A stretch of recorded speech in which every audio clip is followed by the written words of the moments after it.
ओम गण श्री महागणेशाय नमः। जय शिव शंकर। राधे राधे दोस्तों, कैसे हैं आप सब। दोस्तों, सावन मास की कृष्ण पक्ष की चतुर्दशी को सावन शिवरात्रि या महाशिवरात्रि के नाम से जाना जाता है। यह दिन भगवान शिव की कृपा प्राप्त करने के लिए बहुत खास माना जाता है।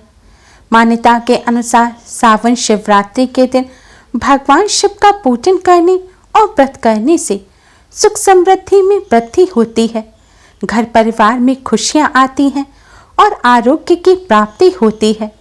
भोलेनाथ की कृपा से बिगड़े कार्य बनने लग जाते हैं, सभी दुख पीड़ाओं का अंत हो जाता है। दोस्तों, सावन माह की शिवरात्रि इस बार 26 जुलाई को है। इस दिन दो बहुत ही दिव्य संयोग बन रहे हैं। इन संयोग में किए गए पूजन का कई गुना अधिक पुण्य फल प्राप्त होगा। शिवरात्रि के दिन भगवान शिव शिवलिंग के रूप में प्रकट हुए थे, इसलिए इस दिन भगवान शिव के शिवलिंग का पूजन करने से कई हजार गुना अधिक पुण्य फल प्राप्त होता है। हम सभी शिवरात्रि के दिन भोलेनाथ के शिवलिंग का पूजन करने के लिए भोलेनाथ के मंदिर में जाते हैं।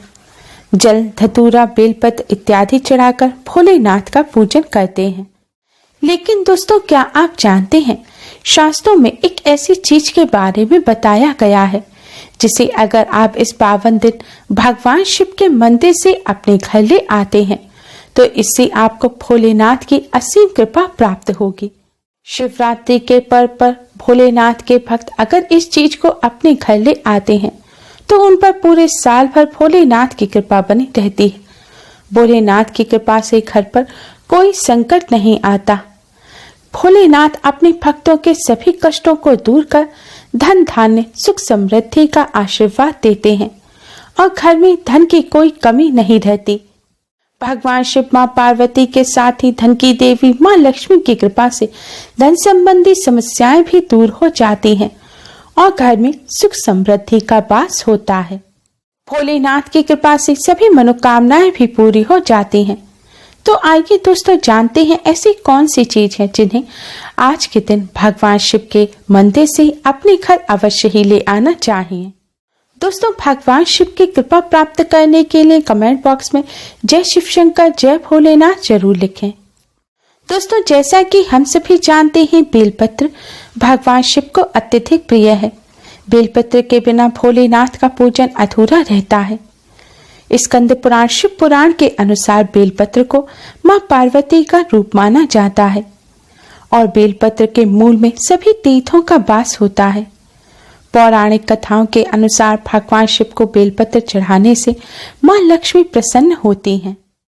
दोस्तों, इसलिए जब आप इस शिवरात्रि पर भोलेनाथ के मंदिर में बेलपत्र अर्पित करने जाएं, तब आपको अपने साथ कुछ बेलपत्र अपने घर अवश्य ही ले आने हैं। आप भगवान शिव के मंदिर में जाकर पहले भोलेनाथ की शिवलिंग का जल से अभिषेक करें। उसके पश्चात आपको भोलेनाथ की शिवलिंग पर बेलपत्र अर्पित करने हैं। एक डंडी में 3 बेलपत्र जुड़े हुए हो, इस प्रकार के बेलपत्र आपको भोलेनाथ को अर्पित करने हैं। आप अपनी श्रद्धा अनुसार 1 बेलपत्र, 3 या 11 इस तरह से बेलपत्र भोलेनाथ की शिवलिंग पर अर्पित करें और भोलेनाथ के ओम नमः शिवाय मंत्र का जाप करें। महिलाएं नमः शिवाय मंत्र का जाप करें।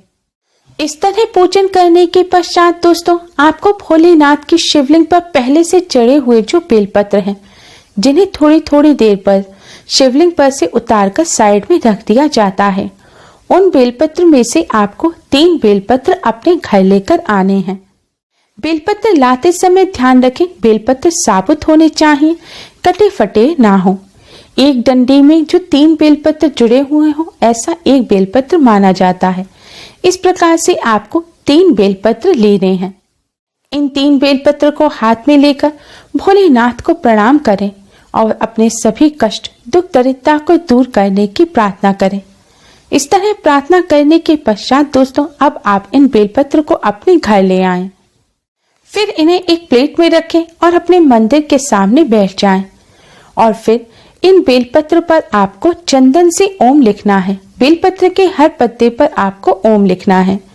जो बेलपत्र की चिकनी साइड है उस साइड लिखें। इस तरह लिखने के बाद इसे सूखने के लिए छोड़ दें। जब चंदन से लिखा हुआ ओम अच्छी प्रकार से सूख जाए, तब आपको बेलपत्र के यह तीनों पत्ते एक साथ उठाकर अपने धन रखने के स्थान पर रख देने हैं। आप अपने कैश बॉक्स में, व्यापार स्थल पर भी रख सकते हैं, या अपने घर पर ही तिजोरी में, या जिस डिब्बे में आप धन रखते हैं उसमें आप इन्हें रख सकते हैं। दोस्तों, भोलेनाथ को अर्पित किए हुए इन बेलपत्र को आज के पावन दिन अपने धन रखने के स्थान पर रखने से भोलेनाथ की कृपा से कष्टों से छुटकारा मिलता है। यह बेलपत्र आपके धन पर और आपके घर परिवार से सभी नकारात्मक ऊर्जा को भी हटा देंगे और इससे आपके घर में सकारात्मक ऊर्जा का वास होगा। साथ ही माँ लक्ष्मी की कृपा बनी रहेगी। भगवान शिव, माँ पार्वती के साथ ही माँ लक्ष्मी की कृपा से घर में सुख समृद्धि बनी रहेगी और धन की कोई कमी नहीं रहेगी और पूरे साल भर आप पर भोलेनाथ की कृपा बनी रहेगी। भोलेनाथ की कृपा से कष्टों से भी छुटकारा मिलेगा। बेलपत्र रखते समय आपको इस बात का ध्यान रखना है कि यह भोलेनाथ के प्रसाद स्वरूप है, इसलिए इन्हें अशुद्ध हाथों से ना छुएं। महिलाएं पीरियड के दौरान भी इनका स्पर्श ना करें। अगर आपने गलती से इन्हें छू लिया है, यह पत्र अशुद्ध हो गए हैं, तो आप इन्हें शुद्ध बहते हुए जल में विसर्जित कर दें।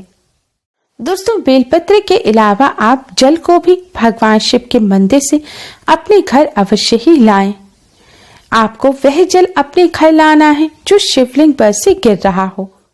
शिवलिंग पर से गिरता हुआ जल आपको एक पात्र में इकट्ठा करके अपने घर लाना है और घर लाकर आपको इस जल का अपने पूरे घर में छिड़काव करना है।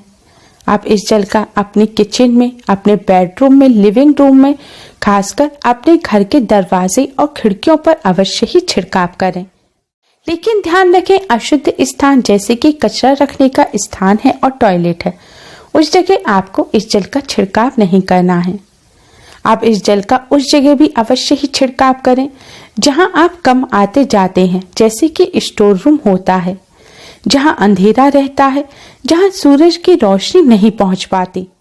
दोस्तों, भोलेनाथ का चढ़ाया हुआ यह जल बहुत ही शक्तिशाली होता है। इस जल में नकारात्मक ऊर्जा को नष्ट करने की शक्ति होती है। जब आप इस जल को अपने पूरे घर में डालेंगे तो इससे आपके घर में मौजूद नकारात्मक शक्ति जो होगी वह नष्ट हो जाएगी और आपके घर में सुख शांति का वास होगा। घर में लड़ाई झगड़े होना बंद हो जाएंगे और आप पर, आपके परिवार पर भगवान शिव, माँ पार्वती की कृपा बनी रहेगी और घर को किसी की बुरी नजर भी नहीं लगेगी। अगर आपका व्यापार अच्छा नहीं चलता है तो आपको इस जल का अपने व्यापार स्थल पर भी अवश्य ही छिड़काव करना चाहिए। आप इस जल को अपने घर में रखें। इस जल में थोड़ा गंगा जल या शुद्ध जल डालकर इसको बढ़ा लें और फिर इस जल से आप रोजाना लगभग 11 दिन तक अपने घर में छिड़काव अवश्य ही करें। ऐसा करने से जीवन में चल रहे कष्ट और संकट भी भोलेनाथ की कृपा से दूर हो जाएंगे। दोस्तों, इसके अलावा आप भस्म को भी अपने घर ले आ सकते हैं। भोलेनाथ को भस्म अत्यधिक प्रिय है।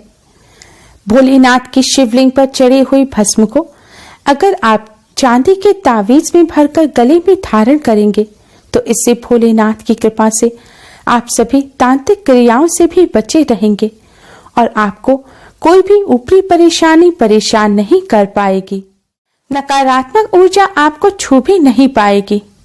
आपके कार्यों में आ रही रुकावट दूर होंगी और बिगड़े कार्य भी बनने लग जाएंगे।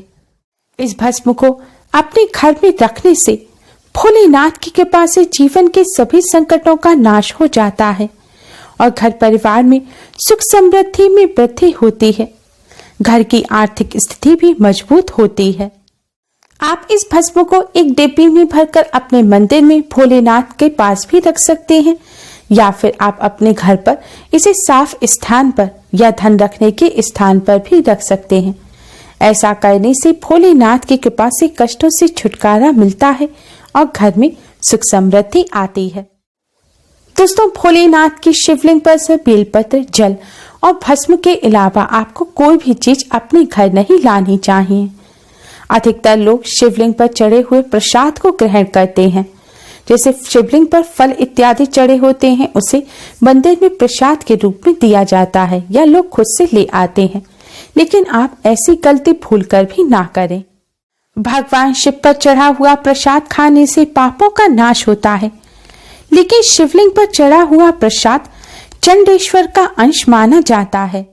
चंडेश्वर भूत प्रेतों के प्रधान है, इसलिए कभी भी शिवलिंग पर चढ़ा हुआ प्रसाद नहीं खाना चाहिए। इस बात का अवश्य ही ध्यान रखें। उम्मीद है आपको हमारी ये वीडियो पसंद आई होगी। प्लीज लाइक करें, हमारे इस वीडियो को अपने फ्रेंड्स और रिश्तेदारों में ज्यादा से ज्यादा शेयर करें, जिससे वह भी इसका लाभ उठा सकें। हमारे और भी वीडियोस के लिए हमारे चैनल को सब्सक्राइब करना ना भूलें। Thanks for watching. Radhe Radhe.